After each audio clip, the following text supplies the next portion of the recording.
Thank you for listening once again to the Cool Health Podcast. I hope you found some meaning out of this episode. Share this with your friends, like and subscribe for more. Thank you once again.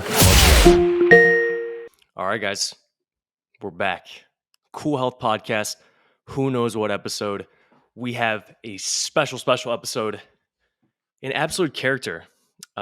Someone I've recently found on basically the Tinder for podcasting website.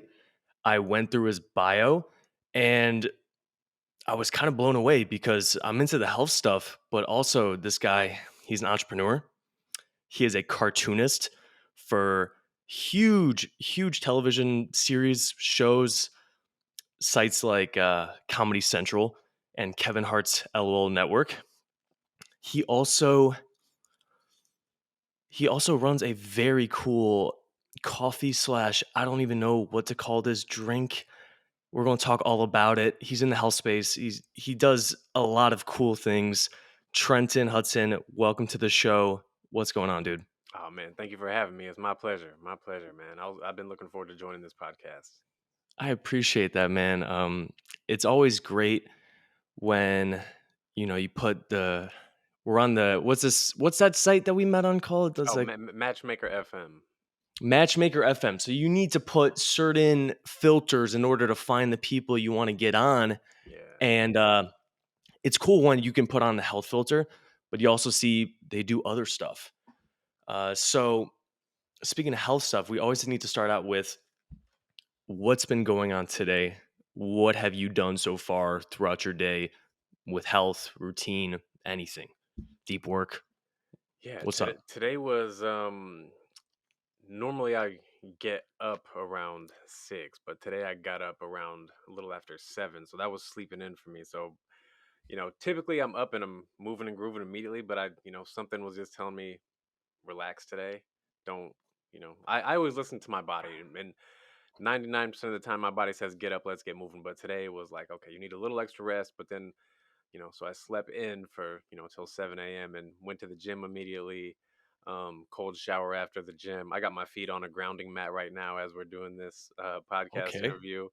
Yeah. So yeah, I'm big into health and wellness. Crazy story. I had a heart attack when I was 20. So, Yeah. health and wellness is something that's really important to me. Longevity is something I'm striving for. I love doing fasting. I'm actually going to do a 3-day fast next week.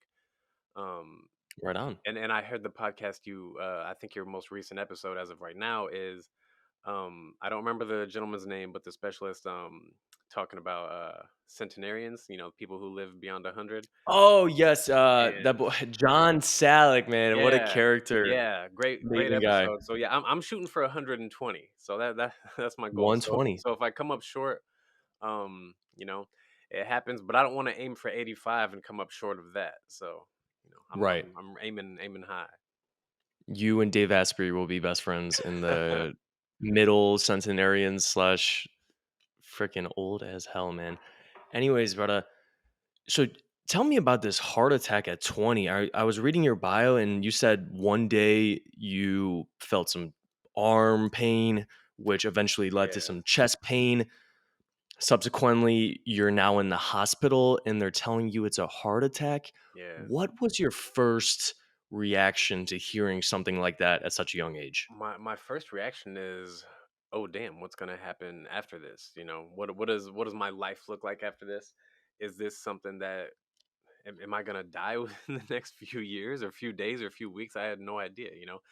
Wow. Um, I didn't believe at first that I was having a heart attack. You know the symptoms. So like my right arm feels kind of numb and dull, and then you know I thought I slept on my arm wrong. So you Yeah, just woke up? yeah, Is that what just happened? woke up to this, Wow. and so I got up and walked it off, laid back down, came back. But then the pain started to spread. It wasn't just my right arm; my whole chest started to feel pressure. It started to feel hot. Um, And then I was like, damn, these are the symptoms of a heart attack. But there's no way I'm having a heart attack. I'm 20 years old and I've never had like any kind of issue before. Um, Right. so I almost just got up and went to work that day. But sometimes you listen to your body. Like I said, I was listening to my body and my body was telling me something's off. We need to get this checked out. So I go to the hospital, sit in the ER waiting room for about 2 hours or so, probably, because they also think, oh, 20-year-old in here with chest pain, he probably drank excessively last night or something, whatever, college kid. But so they didn't take it too serious. But then whenever we start running all these tests, then it got real serious real quick. And Really? yeah, so basically, another thing that when you're having a heart attack, you just got to kind of wait it out. They can't stop it or do anything. It's just you just ride it out, and they give you morphine, and they'll maybe give you something to aspirin to dilate your arteries and help with blood flow. But you kind of just got to ride it out, and that it lasted all day. I don't remember how long it lasted, 8, 10, 12 hours, something maybe. I don't know.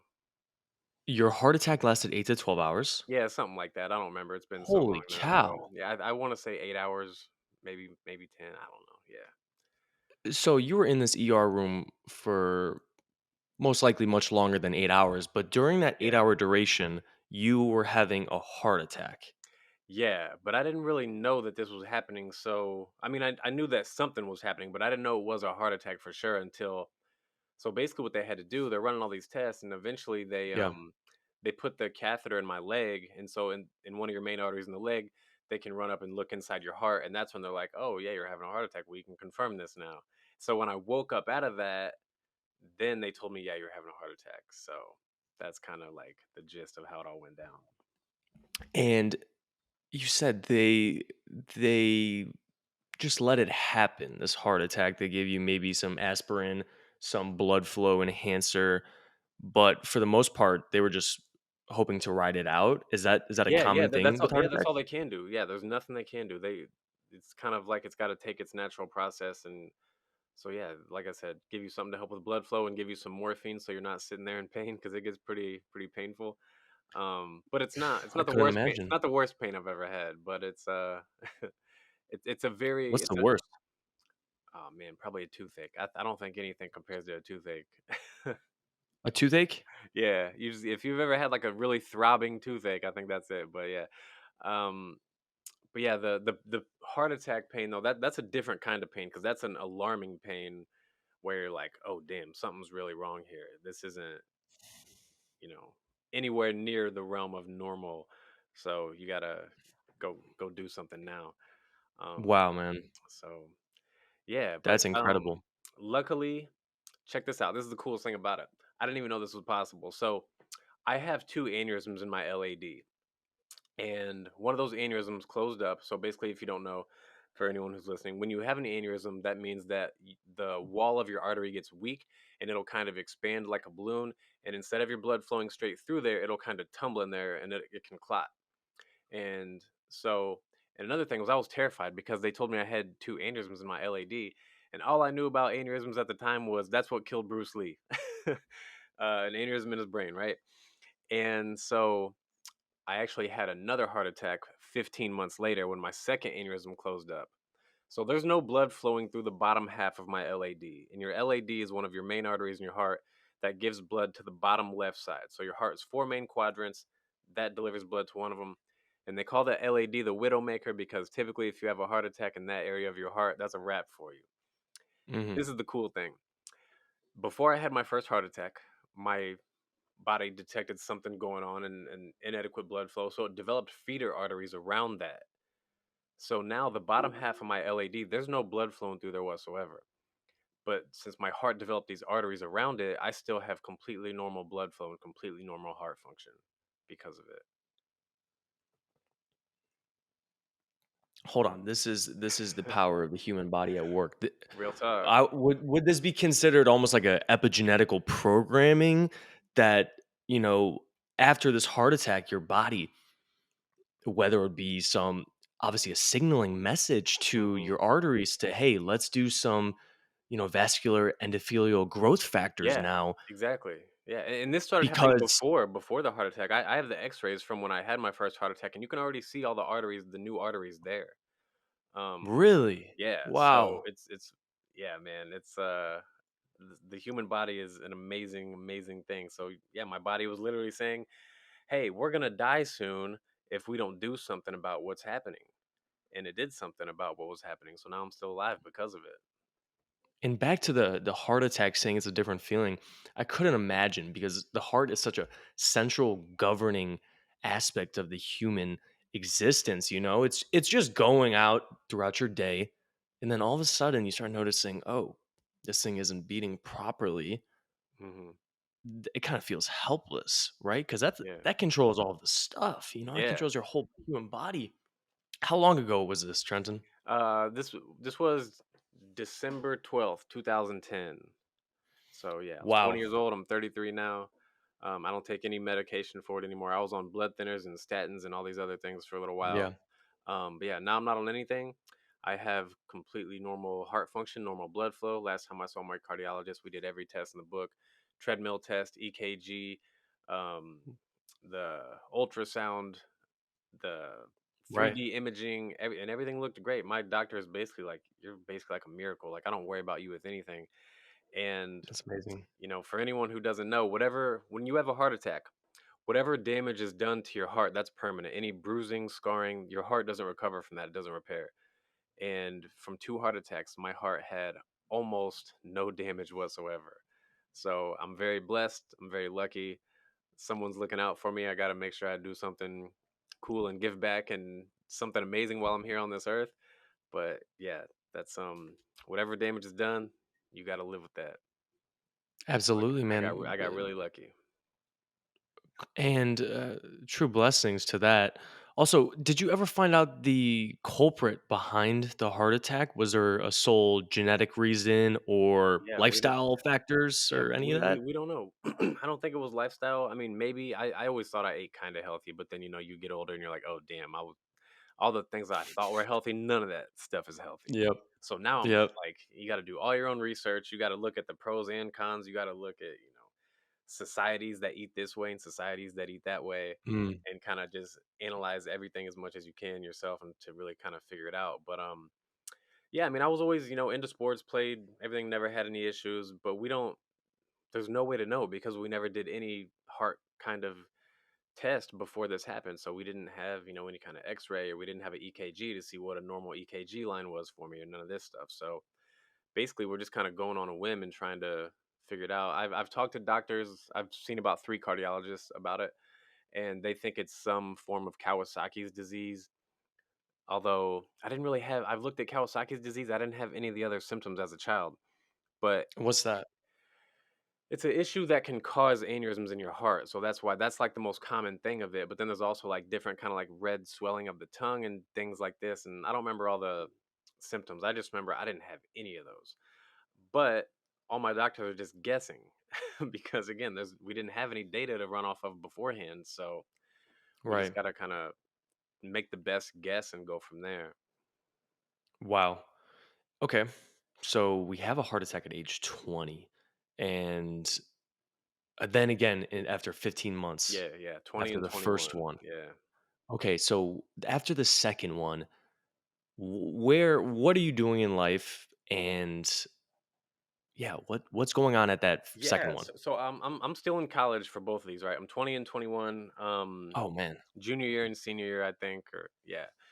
And so when the second one happened, it was kind of like it was kind of expected. Like my doctor told me, really good chance your second aneurysm clots and you're gonna be back in here. Um, Jeez. so when it happened again, I wasn't that alarmed. The first time was very alarming, very scary. The second time, it was more like, not again, man. I don't want to deal with this crap today.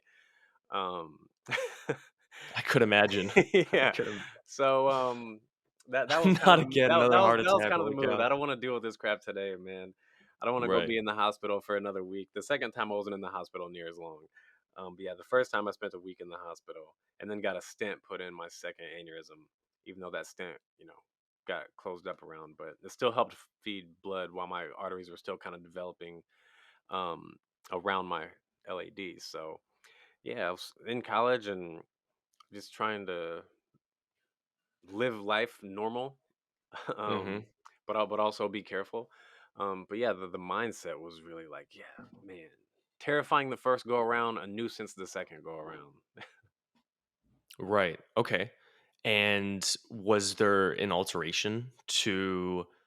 You said you started understanding maybe my nutrition isn't so good. Hmm. But were you just like, all right, we got to shut down the hatch, cold turkey on everything, parties, stress, like No, go in no, quarantine I mode? didn't do that at all. I didn't do that at all. Okay. I was still, living my life and typical college lifestyle, honestly. But now I'm very intentional in the things that I do because again, I'm aiming for 120 years old, so you can't, you gotta take in some things into account.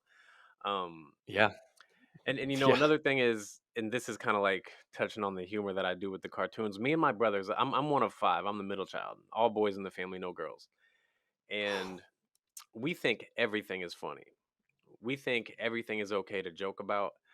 We think everything is okay to make any kind and every kind of fun of. So even when I'm in the hospital, my brothers and me, we're making jokes about the situation, right? But then after this, the jokes start coming about I'm gonna be the first one to die out of all of us, right? So now Oof. it's like, all right, I'm gonna show y'all. I'm gonna be the last one to die. I'm outliving all y'all. Yeah. I'm aiming for 120. Um, Yep. so so that I'm gonna is get you, honestly big like, bro. yeah, that's like a big motivator for me, honestly, is like to just outlive my brothers because we're all competitive too. Like everything turns into a game and some sort of competition all the time. So yeah, that's a big motivator. And also just like I want to do a lot of amazing things while I'm here and spend as much time with the people that I love as I can. And I don't have kids yet, but I want to have kids. And whenever I do have kids, I want to be here as long as I can for them and for the grandkids if I have that. And everything else. So, I got a lot of reasons to try to live as long as possible. But what really, you know, uh, the big catalyst for it was my brothers making jokes about me being the first one to go. So I'm like, all right, y'all are gonna see. And we're going to get to that strategy at the end of this because I'm curious as to what you're going to be implementing throughout your life, starting today, going on to 120. I would like to see the changes. But for now, we're 22. When did you have two artistic endeavors that you're in? You're in Hmm. as a cartoonist, and you also have a this coffee company. Which came Yeah. first? The cartoons came first. The coffee company Okay, really happened because of the heart attack. Because interesting. like I said, I have completely normal heart function, normal blood flow, but caffeine actually constricts your arteries a little bit. It tightens them up. So for someone like me, I can like really feel that, and that gives me chest pain. Wow. And so I lay off the coffee, but I love the taste of coffee. I always have, and I never drink coffee for the caffeine anyway. Honestly, I don't get a buzz out of coffee. I can drink a whole cup of coffee right now and go straight to sleep. Wow. But I'm sorry. so I just like the taste, and I like drinking coffee while I work. I like having some coffee in the morning. I like, I'll go make some coffee here in a little bit after, I'm just afternoon habit of, working, drinking coffee. So I Right, make but this is coffee, not ordinary coffee. correct. My coffee is Okay. made out of date seeds, and I think our classic blend date coffee also has chicory root in it. It's a really healthy herb, really popular in New Orleans. They put it in their coffee there. But I think out of all the coffee alternatives that I've had, I think ours tastes the closest to actual coffee. Um, so it's a little sweeter. So if you're like a straight black coffee person, um, I don't know if this is for you, but I like my coffee like fairly sweeter. But with this, I just usually throw some cream in it and I'm good to go. I don't have to add like any of the sweeteners or anything, which I really like about it. So yeah, it That's was phenomenal. yeah, it was literally I wanted something that I could get as close to coffee as I could have without having actual coffee. Um, so it's more about keeping the routine and having something that tastes good and that's also super healthy for you. Dates are great Yeah, for you. They're full of vitamins, minerals, antioxidants, all the good things you need to get your day flowing. So get you to 120, right? yeah, man, that How did Trenton, how did you get the idea to put date seeds and make coffee out of it? this is how it really happened, man. I eat dates all the time. I'm a big fan of medjool dates, and Love them. I I've just always been a really resourceful person because I grew up really poor, right? And so when you're poor, you have to be resourceful because you don't have like money and different things. You don't have a lot of connections, so you got to just anything and everything you can to like make it happen. You got to figure it out. So being a resourceful person, I was literally just eating dates one day in my kitchen during the pandemic, and I'm throwing away date seeds, and I'm just curious. And I said, I wonder if I can do anything with these leftover date seeds. Googled it. You can turn them into coffee. Started making it at home for myself. Loved it. But then I got tired of making it. I was like, I just want to go to the store and buy this, but I couldn't find it anywhere. So it was kind of an aha moment of, okay, if I'm looking for this, I know other people are looking for something similar, whether they're in a similar situation as me or different situation health wise. A lot of people are recommended not to have caffeine. Obviously, anyone with a heart issue, and that's like 40% of Americans now, unfortunately. And then, pregnant women shouldn't have caffeine. I know people with type 2 diabetes are recommended not to have caffeine. So there's a lot of people out there, and then countless others. And the good thing about the date coffee also, it's non-acidic. It's actually alkaline, so you're not going to get any reflux out of it. For some people who may have acid reflux issues with coffee, ton of benefits you can learn more about on the website. The company's called Korma, so Korma. You can go to kormacafe.com, check it out. But yeah, that was something I never anticipated. I never thought in a million years I would have a coffee company or any kind of beverage company whatsoever. Honestly, the cartoons were always first love, and that was definitely the cartoons were like, this is what I'm gonna do with my with my life. This is the route that I'm taking, and the coffee just kind of happened on a whim, unplanned. Okay. And another thing to mention about caffeine, you said some people being maybe in an impaired health state or they have a child growing within them, which is pretty insane. Also, they might have high anxiety. There also is another side to caffeine, and it's the idea of genetics. You could be either a slow oxidizer with the caffeine or a fast oxidizer. Fast oxidizer meaning you can just like yourself, you were saying, you can drink a whole pot of coffee, plow through the caffeine. I'm good. I'm gonna take a nap. Nothing, it's all good. You just ran through it, super clean. On the other hand, being a slow oxidizer, you could drink even the smallest amount of coffee and be bouncing off the walls for God knows how many hours and can't fall asleep and you're stressed out. And the gene that impacts this is that it's called the CYP450 gene. If anyone wants to look into it, I find it pretty cool. The man Ben Greenfield loves to talk about this. But I mean, it's great that even someone who not as an impaired health state can enjoy this date coffee. And I haven't tried many coffee alternatives, but this seems like one I would like to try. So please send me some. Yeah, And absolutely, absolutely. I got you, brother. I got you. let's let's get into the creative process of how did cartoons start for you and everything It with was the biz. cartoons was something I always loved drawing as a kid. I was always big into art. I loved drawing cartoons and characters and a little bit of realism here and there too, but I was more so into drawing, just wacky type of stuff. Hmm. And always gravitated towards cartoons. I can remember being small child. Like some of my first memories in life are, watching The Simpsons. Because every time it was new, they get on the couch a different way every episode. And so we would always watch The Simpsons as a family. I remember being like 3 years old, maybe younger, and dad yelling The Simpsons are getting on the couch, and we all like run into the living room to like watch it start and then watch the episode, right? Really? So that was big. And then South Park came out when I was 7 years old, and I got hooked Shout on it out. immediately. So South Park is my all-time favorite show, and big influence for me and my brothers. And we always loved comedy, man. We always knew, you know, we're all close in age. There's five of us. We're only 7 years apart from oldest to youngest, and so we're super tight with each other. A lot of making fun of each other, making jokes, whatever it is. Always roasting each other. So we didn't know how to. None of us went to school for animation. We're self-taught. We didn't know how to Wow. animate. We didn't know how to write a story properly. We didn't even know how to write a joke properly and deliver it the right way. We just knew how to be funny, and we knew we could figure everything else out. We just knew how to be naturally funny people. And yeah, so it was literally like one day I'm living in San Diego. I'm working as a financial advisor. I'm originally from Missouri. Went to school at Mizzou. And when I was working as a financial advisor, I even worked for like a super great company, had great people around me, but I was not into it at all. It was not for me. I would never do it again in a million years. It's a great job for anyone who likes that kind of avenue, but essentially, I mean, it's just a sales job where you're just trying to sell people financial products, and that wasn't for me. So I called my brother one day, and I'm like, "Yo, I was really evaluating my life and what I wanted out of life and what I wanted to do with my life. And so I called my brother one day. I'm like, "Yo, I'm gonna make cartoons. This is what I'm gonna do." And I was trying to get everyone else on board with it. And the brother that I'm talking to, he's like, "That sounds awesome. We've talked so many times about making a cartoon and doing this and that." So I'm like, "All right, cool. Let's find some software to use and learn how to use it and get to work." So that was literally almost 10 years ago exactly. Like I called him October 2013 and was like, "This is the move. Let's get it cracking."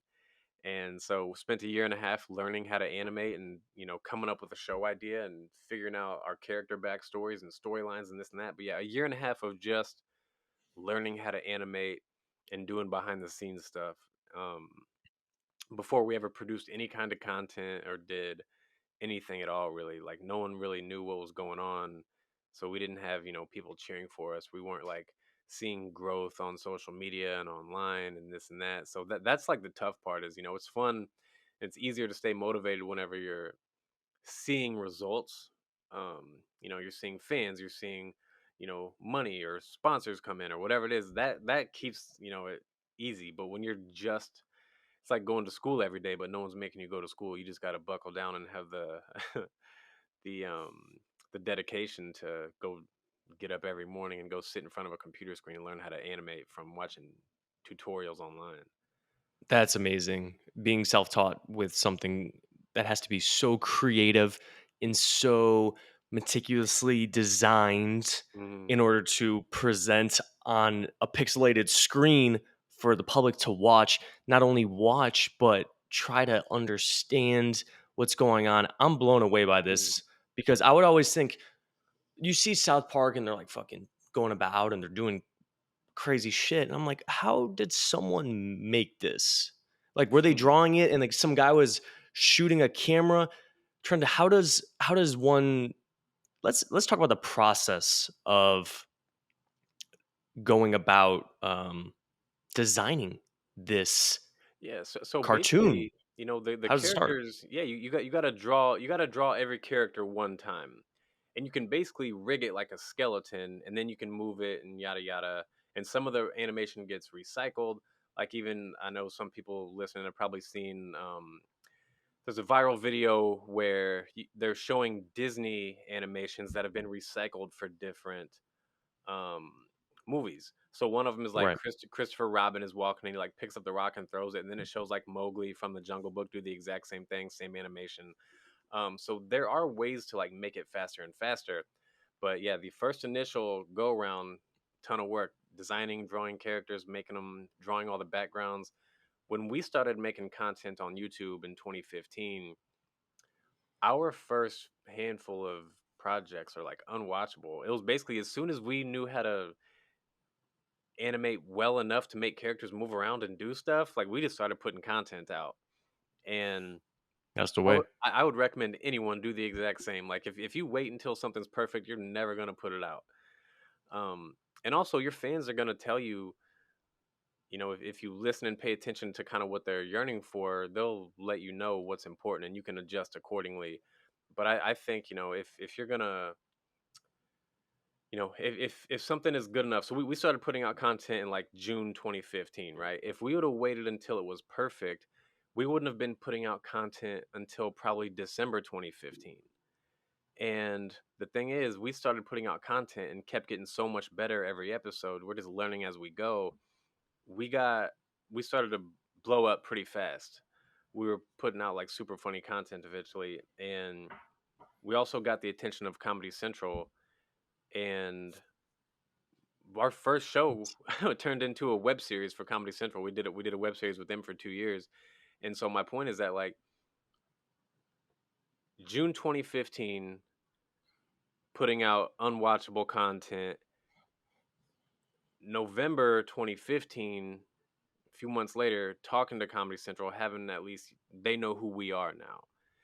Wow. January 2016, so what's that, 7 months later, 7 months after we started putting out watchable content on YouTube, we were in Comedy Central's office talking about doing a web series together.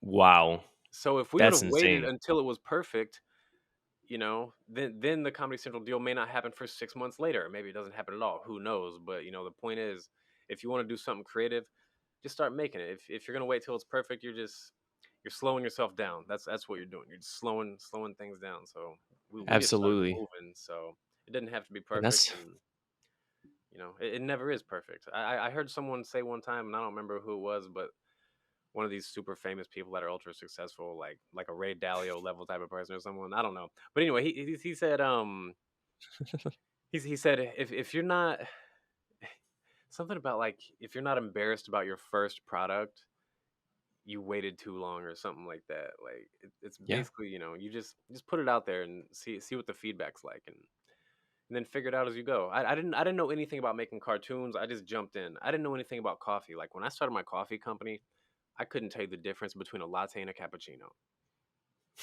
All I knew was I like the taste of coffee, but I couldn't have it, so I needed to figure something out. Do And you know the difference between a cappuccino and latte? Because I do not.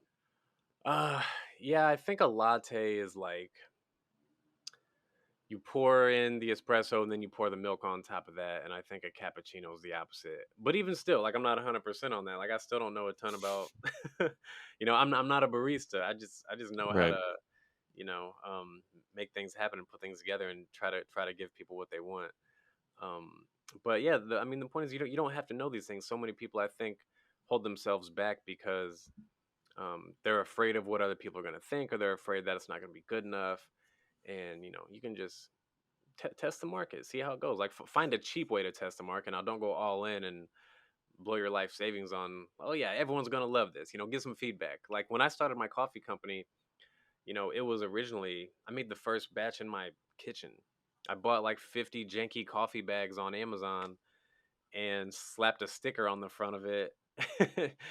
and did it that way. And then I started working with like a small coffee company, and the small coffee company was great, but then it got to a point to where roasting the date seeds was affecting the way that their coffee was tasting using the same roaster. So then I started working Interesting. with a gigantic coffee company that roasts like 10,000 pounds of coffee a day doing third party coffee roasting for other people. So I was like, okay, this is what I'm looking for. I need someone to where like they're roasting so much coffee that the dates aren't going to matter. So that's what I found. And that's how it goes now. So but yeah, there's ways to do things cheaply and on a small scale before you make it bigger and make an investment like that. But yeah, I would suggest to anyone just jump in. You can just figure it out as you go. That's what I did, and it worked out for me. I mean, I've also failed doing that too, but you just need a couple winners, and everyone will ignore the losses. Like Mark Cuban says, it don't matter. I saw him the other day at Lifetime playing basketball. He can hoop. Nice, nice. Shout out Mark Cuban. What's your biggest failure in life, Trenton? Oh man, what a good question. I don't know what my biggest failure is. Honestly, I don't dwell on my failures too much. I mean, I accept them and I'm not afraid to fail. It is what it is. Like it's part of life. It's part of the process.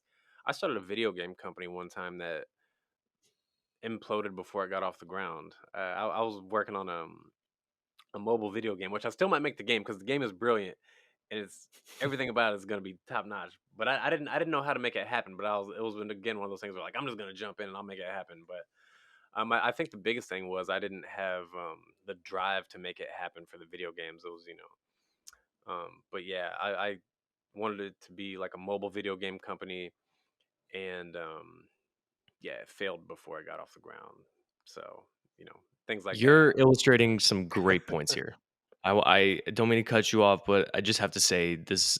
You could write a stoicism book around the discipline of consistently working on something, regardless of its success or the future of its success, not knowing yet still going.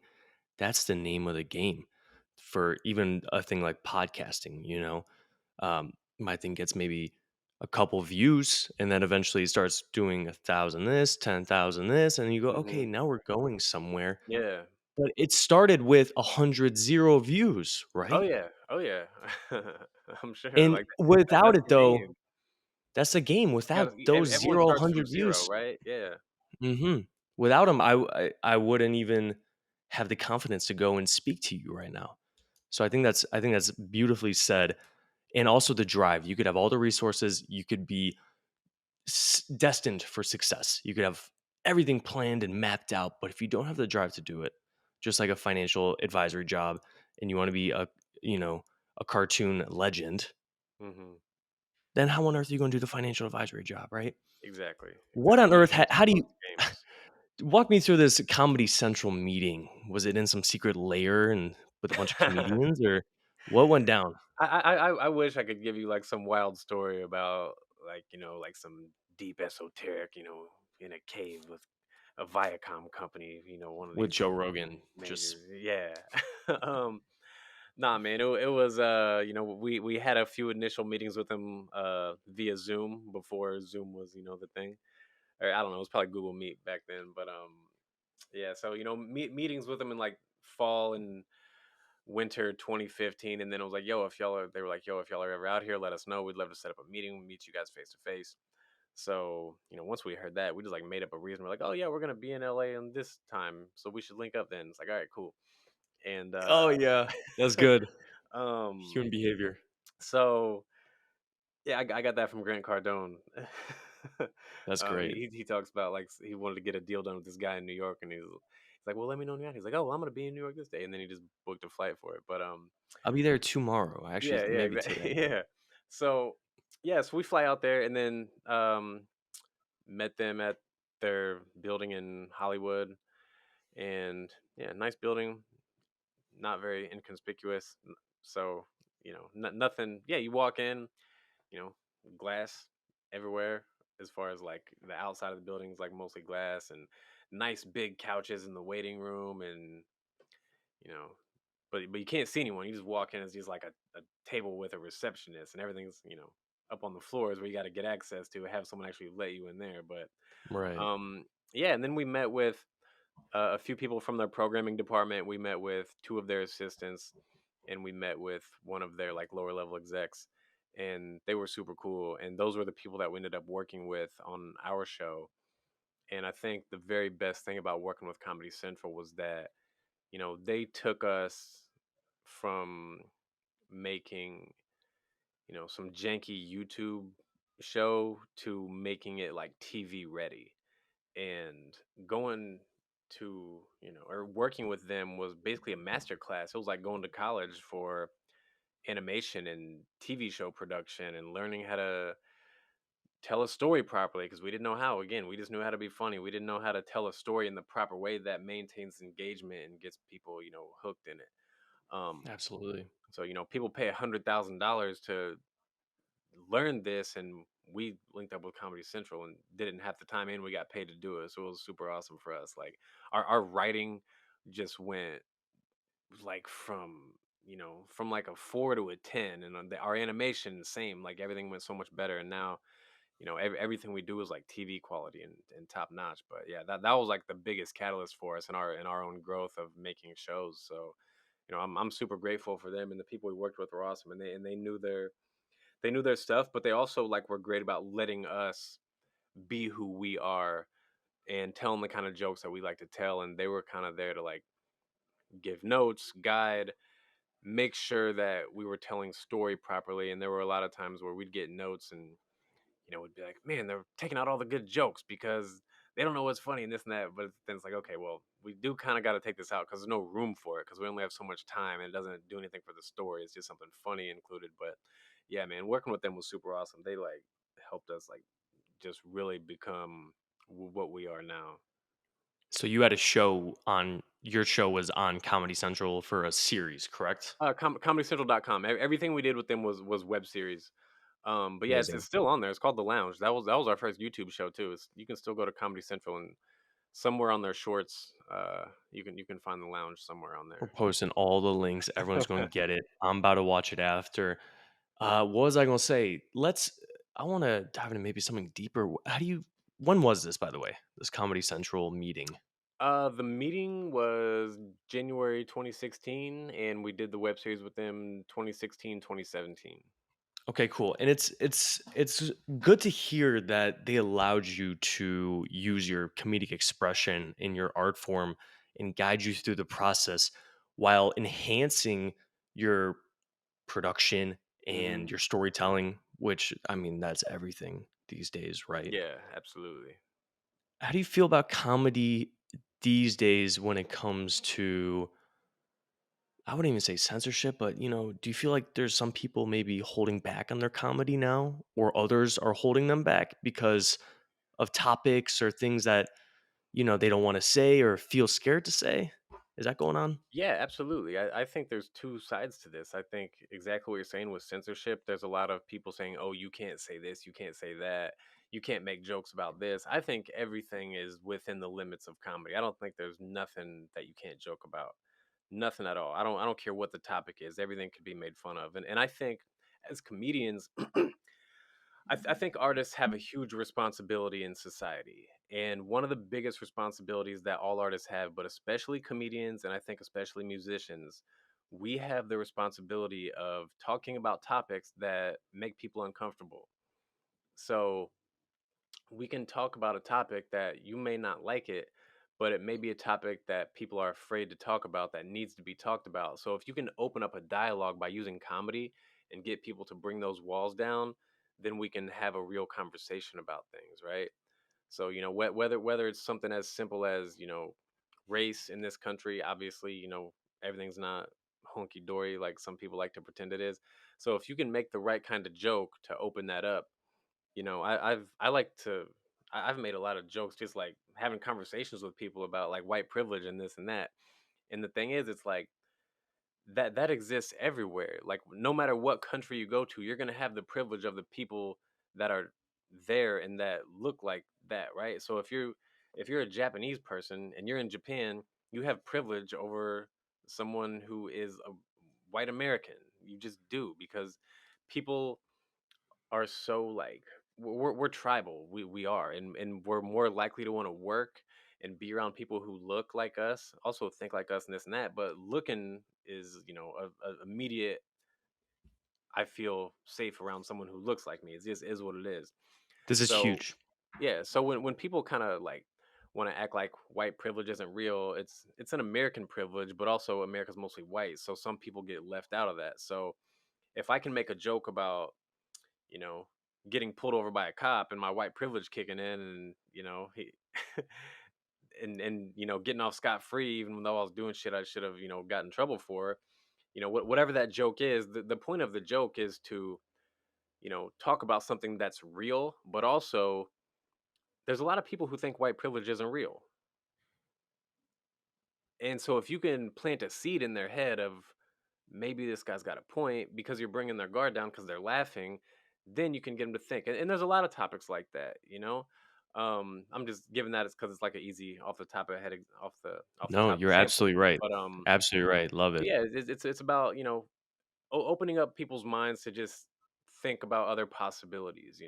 And I think comedy is a great way to do that. I think in my experience in life, I learned at a really young age that if you can make people laugh, you can get away with certain things and and also bring people's guards down and get them to relax and chill. So it was always a coping mechanism for for me and my brothers. That's why we think everything is funny now.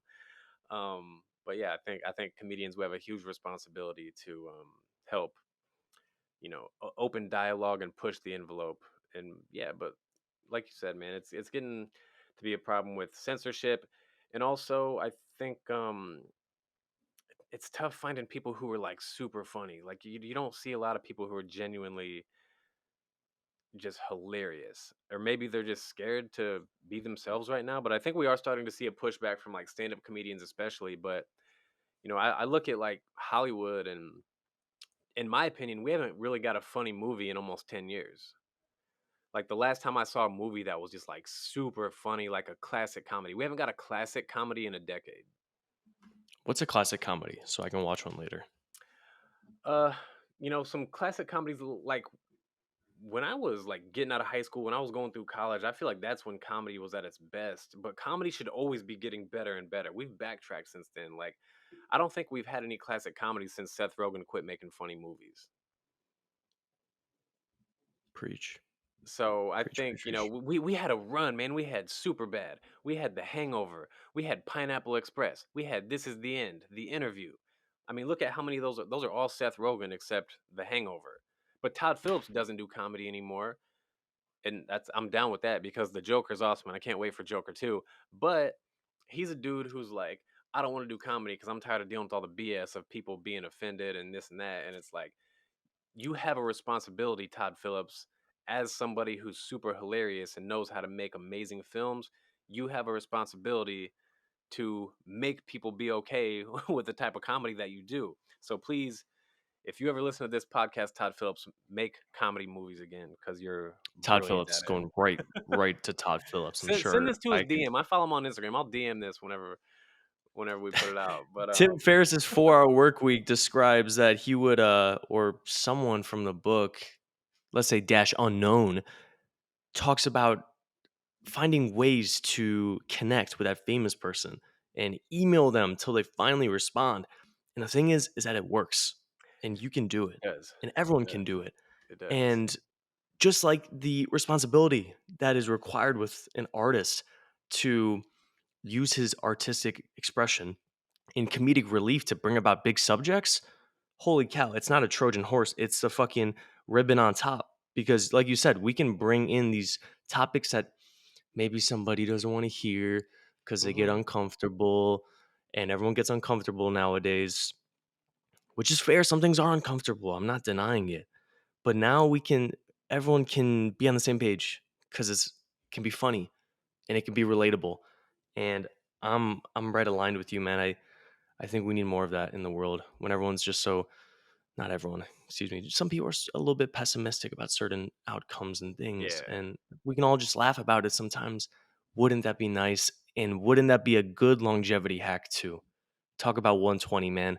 Laughter is Yeah, one of the man. best ways, social Absolutely. connection, one of the Absolutely. best metrics for enhancing longevity and for becoming a centenarian. I mean, all the blue zones, all they do, hang out with each other, they're laughing. Social people, man. You know what I mean? Very social community, a lot of love within that community, a lot of care for their neighbors, their friends.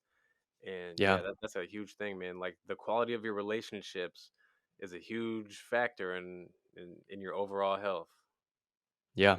Oh my gosh. I mean, what was I going to say? I thought so many things when you said that. Mm, Now, what's America up to these days? I don't know. Isolation, insecurity, mhm, jealousy, all due to maybe a social media site or two. We can mhm. get into that later, but And the thing is, these social media sites, they're all phonies because they're all like, oh, it helps us stay connected. It only makes us disconnected because I know people that are like, oh, I have Facebook so I can keep up with my grandma. Call her. Call her. fucking see her, On bro. on everything, man. A 10-minute phone call with your grandma twice a year is more personal and gonna give you more joy and upliftment than anything you're gonna see on Facebook for eternity. Any comment, any Anything. whatever.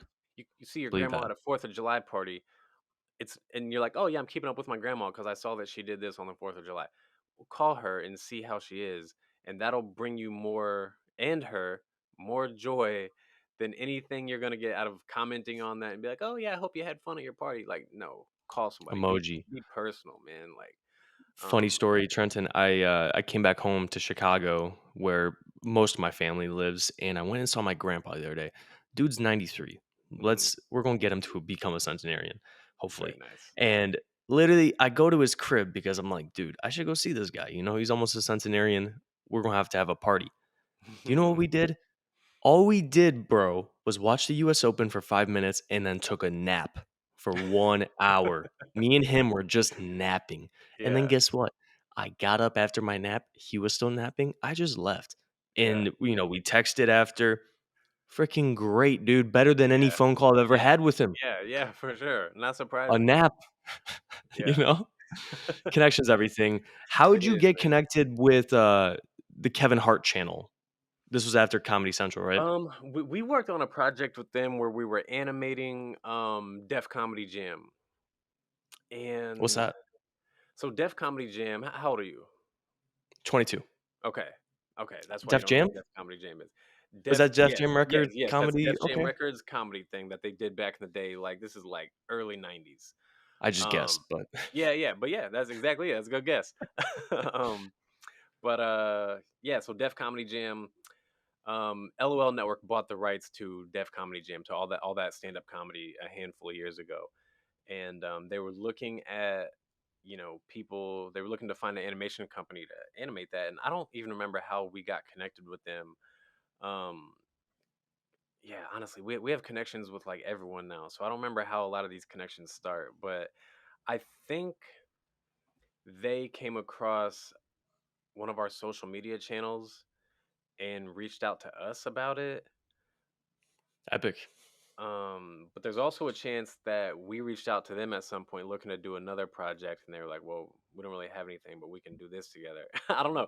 It's one or There's the just other. so So many famous people in your yeah, yeah, DMs now. yeah, and we reach out to so many people, and we have a lot of people reach out to us, and it's like we've been so busy lately, especially that's like everything kind of gets jumbled together, and I forget who's who and what's what. But I'm pretty Right. sure they were looking for animators and came and found us. Okay, cool. And you did a series with them as well? Just a handful of episodes doing their animation. So we weren't doing the creative aspects of like the writing and all this and that. We were literally taking like a clip of. So example, one of them that we did is there's a there's a Chris Rock bit from Def Comedy Jam where he's talking about the difference between black porno and white porno. And so we're doing a bit of part of it is him on stage telling the joke, but then we're like cutting to like a janky hotel room where there's people like trying to set up a crappy like cheap porno shoot, right? So we're Yeah. like animating the story as he's telling it. Wow. Yeah. And the funny part about all this is that they could have probably hired a animation professional with a college degree in animation and all of this, but they picked guys who just worked hard and Yeah. put in their time and due Yeah. diligence. Hmm. And now we got fucking Def Jam up our ears, right? Yeah. Yeah. That's And that's at this amazing. point, we already had a fairly strong social following. I think we were around like, I don't know, probably 80,000 followers on Instagram. So not like super extravagant, but starting to where like people were noticing. Yeah. Um, And especially when you go to our Instagram page, it's all cartoons. So you know that this is what we do, and we didn't get these cartoons from someone else. So if you go hit us up, this is what you're gonna get. Um, but yeah, that's kind of how that one formulated. Dude, amazing. And would you say you have a specific brand or style towards your animation work? Oh yeah, yeah. You can generally look at our stuff and You tell it's you can RiOT make it Comedy. Oh yeah, there's discrepancies between a South Park and yeah, Simpsons, right? yeah, Okay, yeah, yeah. for Ours sure. is similar. Honestly, ours looks kind of like a lot of people compare it to South Park because when you watch almost every cartoon on television, they all do a three-quarter profile of the characters, right? So you look at Peter Griffin, he's a three-quarter profile. But South Park is completely straight on, right? Front profile. And they're the only one that I does see. that. But we also do the front profile. Even though our characters are drawn radically different than South Park's, people are still like, oh, this looks like South Park because that's the only time they're used to seeing the front profile in a cartoon. Interesting. So it looks kind of like South Park, but I think our features of our characters are probably more like a Bob's Burgers type. In some degree. It's like Bob's Burgers mixed with South Park, I would guess, but that's probably the the easiest way to describe it. That's amazing, man. Yeah. Absolutely amazing. What's in store for you now? What are you up to work-wise Um with cartoons? so work-wise with cartoons, we launched a subscription streaming service on our website because we do um most of our content is very adult oriented. Our cartoons are not for kids, but the things that we put on social media, we put out a ton of free content on social media. And that's more, we got to play by their rules. But at riotcomedy.com, oh, yeah, so I don't even know if I said, but Riot Comedy is the name of our brand, right? So, but at riotcomedy.com, we play by our rules, which we don't have any rules. The only rule is you got to be funny. And so that's, and we got some like just absolutely ridiculous shows. If anyone's an NBA fan, we've been doing this show with Jordan Poole and Kyle Kuzma called The Adventures of Pool Boy and Jacuzzi. And that show has been Really? You've been working with them? not with them. We're just doing a show with their characters. It's amazing though. Yeah, It really so is. because we do a lot of making fun of the NBA and the NFL. The NBA has been our bread and butter. We're diehard basketball fans.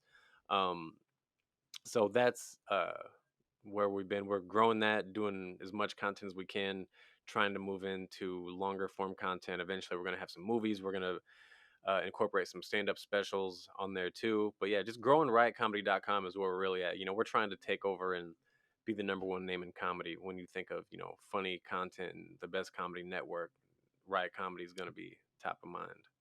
We love it, man. Just recently being in Austin, it's great to see a comedy scene increasing, growing Hmm. throughout the community, and it's great to hear that it's still alive and you can actually feel the artistic expression Yeah. that's coming from you. I Yeah. know you're pumped for it. I'm pumped for it.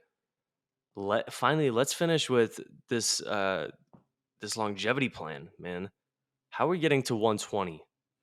Let's shit. Maybe we should break it down because Hmm. with some of these health podcasts, people just like to ramble, aka me. But how are you going about your strategy for enhancing longevity, increasing performance, mental clarity, all of this? Maybe we can break it down: physical, Yeah. mental, and then longevity slash spiritual. Yeah. Yeah. I think that's the perfect way. Those are kind of my three components. So, from a mental standpoint, I want to start there because I think that's probably the very most important. I don't know that for sure. That's just what I seem to think based on what I've happiness. Like, being happy is so much better for your health than, like, it's crazy what being happy and joyful and laughing does for the body, man. It keeps you young. um like, it energizes the cells in your body. So I try to keep as much of a positive attitude as I can possibly always. I try to see the good in things. If something is super terrible, I can laugh about it and be like, whatever. You're good at that. I've been through worse. I'll be okay. Um, You're good at that. Let me yeah, tell you. so I try to be grateful for everything, man. Even the ups and the downs, they all made me who I am, and I love who I am. And there were parts Beautiful. of my life where I didn't really like who I was when I was younger.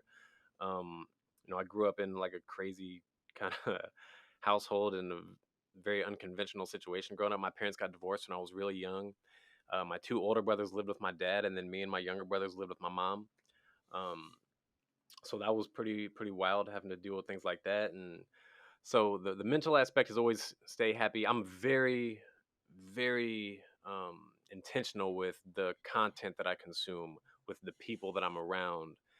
Well, they say you are the sum of the five people you spend the most time with, and that's mostly true. But you are the people you spend the most time with, and then you're also a little bit of everyone you interact with. You're a little bit of everything you consume. You're a little bit of every single song you listen to on the radio, every single movie you watch. You're a little bit of all that. So I don't Well let said. any negative kind of energy in my world. I don't listen to sad music. There's artists that make amazing music, but I do not listen to them because I don't like the vibes. I don't listen to melancholy type of stuff. I listen to high vibrational, uplifting music only. A lot of classical music, a lot of Kanye West, um, and the same with movies. Like, I listen to mostly or watch mostly comedies. I don't really watch a ton of movies and TV, honestly, right now, and I haven't for a long time. But so yeah, to keep my mental, I'm very intentional with everything that I consume and listen to. Um, on a physical standpoint, um, very intentional about prioritizing sleep. There were moments when I was younger where I didn't make it a priority, but now that I've gotten older, I'm like, I get to bed early. That's one of the best pieces of advice I can give you is get to bed early. Like, getting up early isn't that hard. Getting to bed early can be hard, especially when you're like a creative person. For a long time, I was always like stay up till 4 o'clock in the morning, but then I'd get up at like 10 or 11. So I'm still getting like 6 to 7 hours of sleep. But now I'm sleeping by like 10 p.m. every night, and it's awesome. And then I can get up at Shout out. 6, no problem. Um, I'm You have any very cool sleep supplements or high dose no, melatonin? I don't None do of it. none of that. None of that. So let me give you a sleep hack real quick. So whenever I was um Sleep back. starting to try to switch my routine because that was tough, switching the routine, going from a nighttime person to a morning person. One of my hacks to get to sleep, I go through the alphabet and I say things that I'm grateful for. So I'm grateful for something that starts with the letter A, something that starts with the letter B, something with the letter C, go on until you get to Z. And then if you make it all the way through the alphabet and you haven't fallen asleep yet, you start over, but you don't say the same thing. So whatever you're grateful for with the letter A on the first go round, you got to do something else. So it's a good way to, number one, get you in a state of gratitude before you rest, which is great for you. And another thing is it exercises your brain and it'll kind of wear you out. And it also keeps your brain from wandering and getting anxiety and thinking about things that don't matter, that aren't important. So that's always been my hack. And typically, most of the time, I lay down and go to sleep, and I'm asleep in a few minutes. But if I when I'm doing my things, I'm like, oh, it might take me. If I think it might take me a little longer to get to sleep, I'll start running through. I haven't made it through the entire alphabet in a couple years, honestly. Now I'm usually knocked out by G or H, and it's a wrap. We'll call it the um, grateful alphabet. yeah, yeah, exactly. So sleep is a big one. I'm very you know I'm very into nutrition and I study a lot about how the human body works. So what I eat is a big thing for me too. I try to, now when I leave the house it's almost impossible, but when I'm at home, very easy to eat real food, clean food. Basically, if God didn't make it, I don't need it, you know. So I eat a lot of, Quote Trenton. yeah, there you go. If God We're didn't make it, I keeping don't that. need it. I eat a lot of all the things they tell you you're not supposed to eat. I eat a ton of red meat, eggs, and butter and animal fat, and I feel and look better than everyone my age Oh, that we I could go know. down that. Yep. And Funny but I how that look, works, right? yeah, exactly. But so that's the kind of thing. I look at America and I'm like, everyone is like sick and overweight, so you better do the exact opposite of what they're telling all these fools to do if you want to be healthy. So I make sure my beef is it's organic, it's grass fed. My eggs are pasture raised. Here's the thing about being happiness. This is when I really realized how important it is to be happy. You take There's like different levels of quality of eggs. So you got regular eggs, and then you got cage free, and then you got free range, and then you got pasture raised. And you have organics of all of those, right? So the top tier is pasture raised organic, right? However, those eggs get hell expensive. So I just buy pasture raised. I don't usually buy the organic. But crack open a pasture raised inorganic egg and then crack open any other organic egg you want to that's like not pasteurized. So like you got yours. The next tier down is free range, right? So a free range organic egg does not look as healthy as a pasture raised egg because the pasture raised chickens are happier because they're in their natural habitat. They're allowed to graze, eat the bugs and worms and stuff out of the dirt like they're supposed to be eating, and the eggs are incredibly more healthy looking when you crack them open. It's funny you mentioned the happiness of the chicken because I've never heard of that. Usually people say, oh, the omega-3 content is more prolific or, they are healthier in the regards to the vitamin and mineral content, the choline within, which Hmm. makes, and the B vitamins, which probably makes the yolk more yellow, but the happiness of the chicken.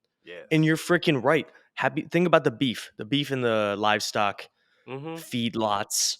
They're not Hmm. happy, man. And No, guess what? no. Listen to this. My mom, love her so much. She made short ribs last night, Love and short I ribs. don't know where Wow, she. one of I my don't, favorites. dude. Short ribs are fucking bomb, right? Top notch food. I I get mine from like an Amish place, Hmm. freaking farmers. I live in Texas, so the guy looks like he's straight out of a freaking cartoon farmer. That's the You best. That's know, where you want to get it, man. straight clean, man, straight quality. Now we come back to Chicago. Probably got it from the supermarket. These short ribs.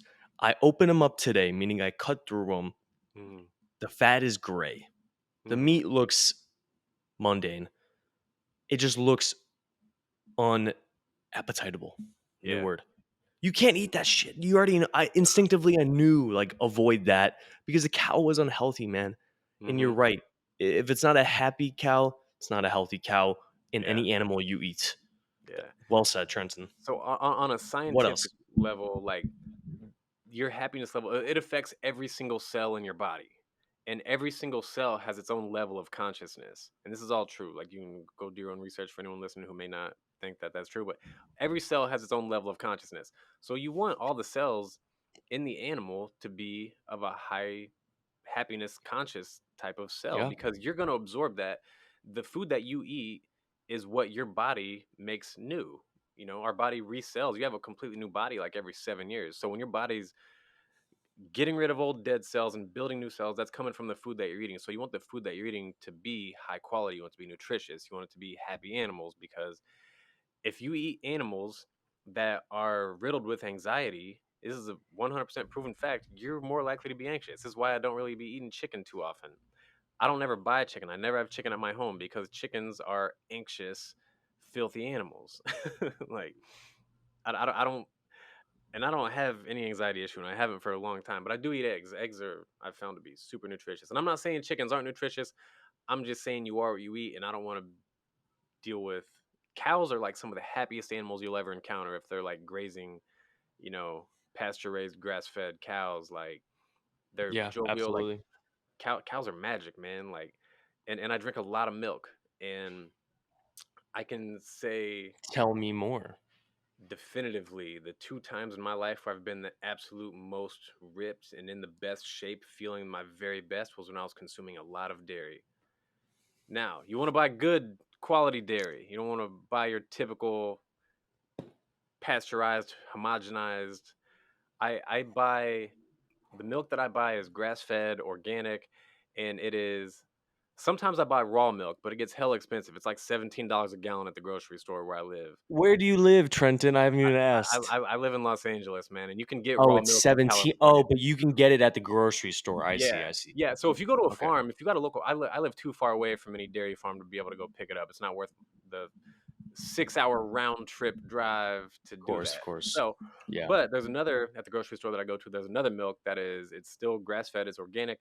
It's not homogenized, but it's pasteurized, but it's ultra low heat pasteurized. So they'll Right. It's that pasteurize it. VAT pasteurization. Yeah, yeah, exactly. Yeah. So it's at the lowest temperature possible while still being legal in all 50 states. And raw milk's illegal in a lot of states, which is absolutely absurd. It's one of the most healthy, gut healing, nutritious foods you can eat, full of probiotics, everything you need. Like literally, you can survive on just milk for a long time. Fat, protein, carbohydrates, sodium, calcium, little potassium, everything you need.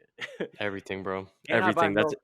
The milk that I buy is not vitamin D added. You need to be getting your vitamin D from the sun. I try to get my feet on the ground, get as much sunlight as possible. Those are other things that I do that on the physical standpoint. Vitamin D is not a vitamin, actually, it's a hormone. So think about that, because if they put hormone D added to your milk, it's going to freak you out, as it should. So they call it vitamin D because if they tell you we're adding hormones to your milk, people are going to go, bah. Again, warranted. holy They should. They should. shit. Yeah, vitamin D is a hormone that needs to be made internally in the body. And vitamin D, I call it the everything hormone because it's the single most important hormone as far as making sure every other thing in your body is working properly. You look at the results of people who even, trying to lose weight or get super fit, they give these people vitamin D supplements, and the people on the vitamin D supplements lose more weight, they get more fit, or whatever it is. Like it makes everything in your body work more properly. So if you're getting it from the sun, that's what you want to get. You want your body making its vitamin D. I'm So about to go freaking suntan naked after I this. I Holy shit. that's my favorite thing about living in LA, man, is what 330 days a year you can be out in the sun, and it doesn't take a lot. You can get 10, 15 minutes a day. You do that every day. Watch your body change, watch your skin change, watch your mood change. Is everything is just elevated. So Does it get boring living in such a nice environment? Are you bored of nice weather? no, there's times where I do like it when it rains every now and again, and I could go for maybe a little bit more rain, but then it's like I just love being outside, man. So there was a long time where I wanted to live in New York, and I love New York City, but I don't think I could live somewhere permanently after living in LA for the last 7 years. I don't think I could live somewhere where I can't go get sunlight every day that I feel like and just go walk around barefoot and Oh, get dude. sun. And man, So let me it's tell you this. I live in Dallas right now, but I'm back in Chicago. I'm back home. And in hmm Chicago, due to the harsh winters and the strenuous amounts of rainfall, we have the best fucking grass. We got the best sand, the best lake, and I've nice. just been grounded this whole time. hmm And in Dallas, the grass is bare, it's dry, it's crumbly. Yeah. The whole thing is a sidewalk. So coming here, being grounded, going in the lake every morning, you hmm notice the difference. I notice my hmm resting heart rate just plummet Oh in a yeah. good way. Oh yeah. In a good way, my stress. Speaking What are you of gonna say? grounding, another thing I do, I go to the ocean a lot. I like to go Mm-hmm. really early in the morning before the sun is up. I get to the ocean, I meditate, get a exercise in, and then getting in the ocean is like the most cleansing, calming. Your body absorbs all the minerals that are in it. It's Yeah. so incredibly good for you. I can't overstate it. Mm-hmm. And then yeah, last part of your question so yeah, physical, you know, very intentional with the food I eat, the water I drink. Spring water, man. If it don't come from the earth, I don't drink it. Oh, Um, it's facts. so our tap water is poison. We all know that. So yeah, be intentional with, and everything I eat's organic. Although sometimes I don't buy organic eggs because they get super expensive. But yeah, intentional with what I That's eat, and on a spiritual aspect, I like to meditate. I think that's really important, and this is kind of spiritual, kind of mental. I tell myself every day I'm gonna live forever. I don't put a time limit on. I'm gonna live forever. I'm gonna be young forever. I'm gonna be an athlete forever. And I've seen like older people in their 60s, 70s, 80s who have done these type of things, and it's like they look 20 years younger than their contemporaries. And I've seen them be like, "What's your secret?" And they're like, "Oh, I just tell myself I'm not gonna get older," and I don't. It's like shit. I look at pictures of me of like 7 years ago, and I look exactly the same. So I started, I've always been really good at finding people more successful than me and copying their moves. absolutely well said. All these older gentlemen and beautiful females entering the scene now. Mark Hyman, Mr. Laird, the freaking superfood superhero super surfer, hmm right? hmm That guy's fucking like old and he's biking in the sauna and doing all Yeah, this. And you're right. The mindset, it plays everything. It yeah, plays a role in constructing the whole perception of your life. If you absolutely. believe you're going to get to that position, you will. It's just Yeah, going to take this, which turns into a thought, which turns into action, right? yeah, yeah, exactly. And you, Trenton, you honestly, after hearing your whole story, you are a phenomenal example of that.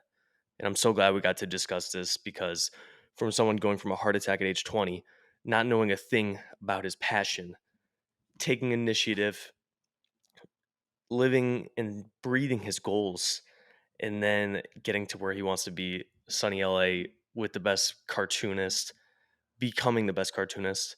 And it's a beautiful story to hear, and I'm glad you could tell it today. So thanks again, Thank you, man. man. I appreciate you. And as you were saying that, I thought of something. I think it'd be so cool, and I don't know. I never even put this together before because I'm aiming for 120, right? But I always tell myself I'm gonna live forever. I don't like to put like a number on it because I don't want to. If you aim for like 120, you might come up short. But I think it'd be so cool to like, if I I had a heart attack when I was young. I had a heart attack and then lived another 100 years. That's a cool story. That's what I'm aiming for. That's that's probably that's pinnacle, man. That's unprecedented. So let's do it.